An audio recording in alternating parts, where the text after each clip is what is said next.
Recently, Bugala, Kalangala's main island, was battered by a mini tornado that left 3 people dead, dozens injured, with their homes destroyed. We have participated a lot in clearing those forests in the islands. So the catastrophe now we are facing, I can say, is a result of those environmental degradation. This land on Bobondo Hill in Busanda village once hosted a natural forest on private land. Now it's just one of many areas cleared for palm growing.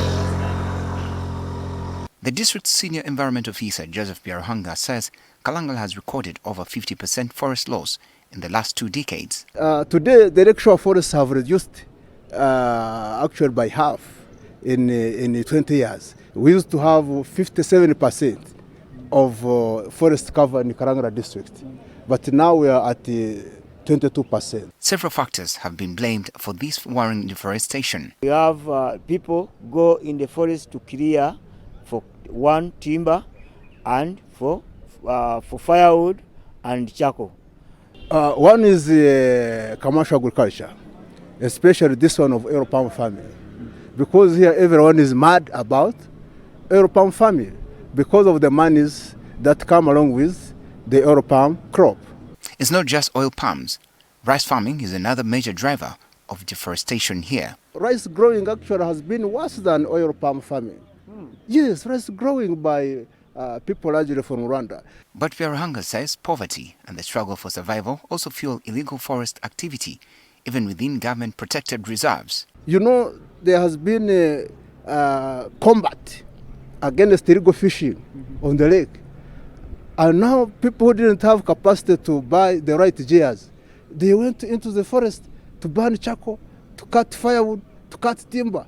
The National Forestry Authority reveals that the biggest challenge has been in district forests. The unfortunate bit is that while the districts degrade, we don't have a mandate over them. We can only advise.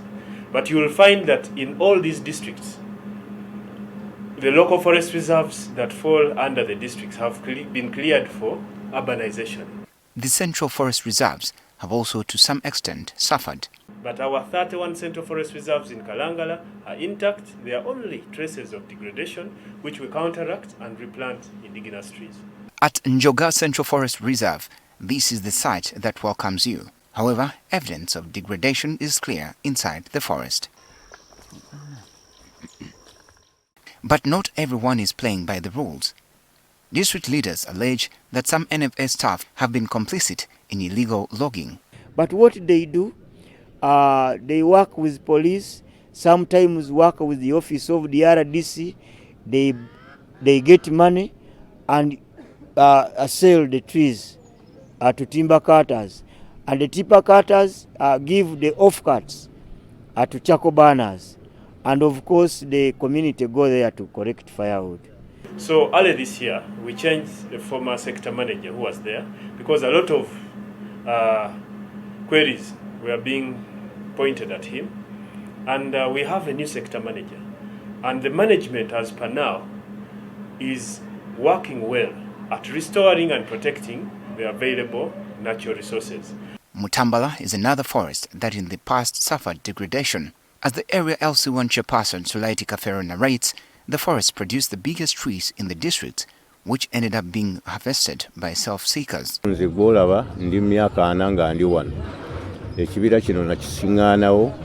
been here for 40 years and found this forest here. I was among those who felt bad that the forest was being destroyed, but had no authority and had no way to report. Kafero and other community members took a stand. Working with NFA under a collaborative forest management initiative, they helped protect and restore their forest. Since management of the forest was returned to us, the situation has improved. We no longer hear any machines cutting down trees, and in fact, the forest is regenerating. So we have more than 8 CFMs, on average, more than 8 CFMs in each Central Forest Reserve. So you'll find that in Kalangala alone, we have about 10,000 members in these CFMs.